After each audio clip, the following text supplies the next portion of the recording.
Bismillahirrahmanirrahim. Assalamualaikum warahmatullahi wabarakatuh. Perkenalkan, nama saya Akik Jainul Haq. Di sini saya akan membuat video tentang pelayanan prima, yang mana ini tuh merupakan salah satu tugas UTS.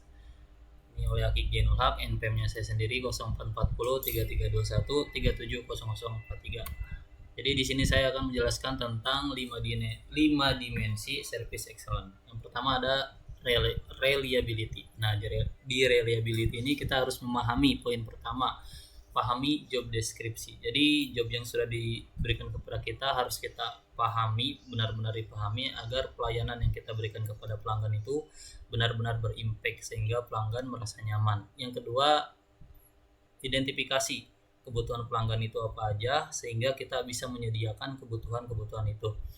Yang ketiga, komitmen pada janji misalnya janji promo atau apapun itu. Yang keempat, catat dan follow up apapun masukan dari pelanggan-pelanggan kita, misalnya ada kritikan, saran, dan lain-lainnya. Poin kedua ada assurance atau jaminan keamanan. Yang pertama, kompetensi. Kita tuh harus punya kompetensi, emang benar-benar di bidangnya. Yang kedua, courtesy atau kesopanan. Kita harus memiliki kesopanan yang tinggi dalam memberikan pelayanan kepada pelanggan.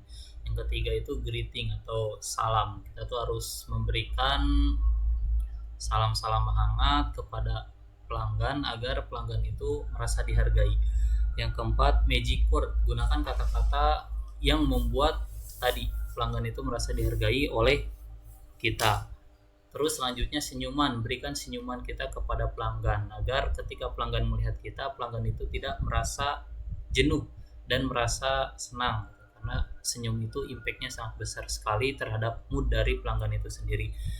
Yang selanjutnya ada credibility. Kita itu harus punya kredibilitas lah, yang membuat si pelanggan itu percaya terhadap pelayanan kita, sehingga pelayanan yang kita berikan itu benar-benar membuat si pelanggan itu nyaman dengan pelayanan yang kita berikan. Yang terakhir ada security, keamanan. Jaga data-data pelanggan agar si pelanggan itu merasa kalau data mereka itu privasi dan aman, tidak dipublikasikan lah, seperti itu. Poin ketiga ada tangible. Tangible ini kita di poin pertama, wajah kita jelas harus ceria, karena tidak ada pelanggan yang mau berbelanja kepada orang yang memberikan pelayanan dengan wajah yang tidak ceria, kayak wajahnya cemberut dan lain-lain. Terus berikan salam dan cara berpakaian. Cara berpakaian kita juga harus rapi, karena cara berpakaian kita itu mempengaruhi pandangan pelanggan terhadap kita. Kalau berpakaian kitanya aut-autan, pelanggan pun tidak akan betah dan langsung berspekulasi negatif terhadap kita. Terus yang terakhir, bahasa tubuh. Kita harus menggunakan bahasa tubuh, kayak misal mendekapkan tangan, misalnya nunjuk pakai jempol dan lain-lainnya kayak gitu. Yang keempat ada responsiveness.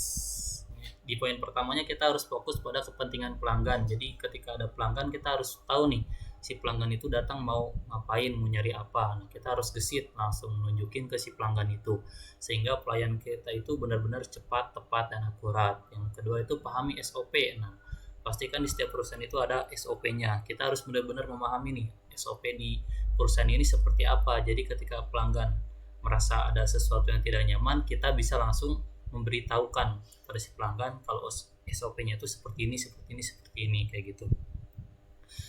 Yang ketiga, biasakan hal-hal kecil kayak senyum, salam, sapa. Hal itu harus dibiasakan, karena dari hal kecil itu justru membuat kenyamanan bagi si pelanggan itu, sehingga pelayanan yang kita berikan kepada si pelanggan itu benar-benar berbekas di hati si pelanggan. Poin terakhir itu ada empati. Yang pertama, menyapa sopan dan profesional. Jadi ketika kita menyapa, kita harus benar-benar sopan, tapi harus profesional juga gitu. Jangan SKSD, so kenal so deket lah, tapi masih ada dalam batas wajar. Yang kedua itu gunakan trio magic word. Trio itu ciptakan senyuman. Jadi kita harus, emang senyum itu dalam pelayanan itu sangat berimpact sekali ya guys ya. Misalnya kita datang ke sebuah toko, ketika kita melihat penjaganya senyum, otomatis kita juga akan senang gitu.